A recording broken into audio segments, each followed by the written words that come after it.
Anantnag encounter has entered into day 6 and armed forces personnel will not move until they have ensured that all the terrorists have been gunned down. Security forces have retrieved one charred mortal remains from the cave hideout of the terrorists after the armed forces waded into the thick, dense forest areas and then took action. DNA sample is likely to be taken from some of the family members of Uzair Khan, who was from the Lashkar-e-Taiba. There is a possibility of finding more bodies as anti-terror operation still continues. DGP, ADGP are likely to head to the encounter site too. Now, for now, in the past few hours, no firing has yet been reported from the terrorist side. Special forces are now moving into the terror hideout and search and combing operations are on at the encounter site. Remember, 4 terrorists, according to our information, had been holed up in the forest of Kokernag area. This is a completely forest, hillock, cliff areas. Terrorists also were behind the killings of 4 Indian brave men, and therefore the brother-in-arms are not going to move away till they have ensured each one of those terrorists has been neutralized. Day 5 of Kokernag encounter, the operation are no longer on. There was heavy bombardment earlier in the day, but after 2 o'clock there has been no firing.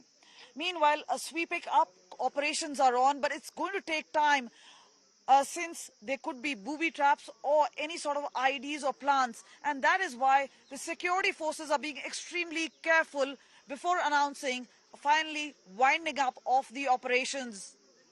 A final word from the security forces is still awaited. With camera person Girish, this is Kamaljeet Sandhu in Kokernag for India Today.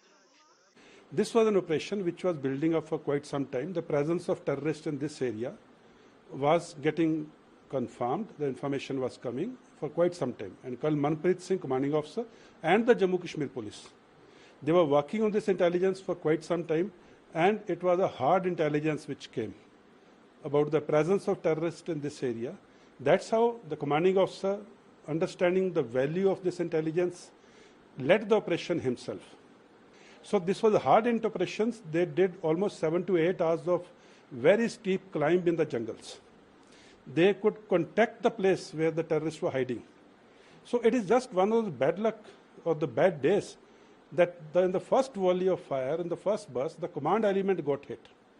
Probably they would have been together trying to work out the next strategy or the next phase of the operation after having reached the target area. And the terrorists could see them or probably locate something, and they fired. It is just one of those bad days. That day was not our day.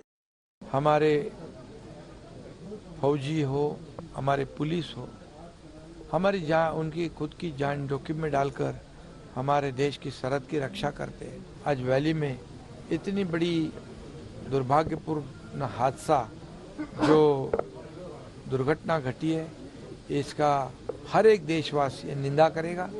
मैं भी उसकी निंदा करता हूं।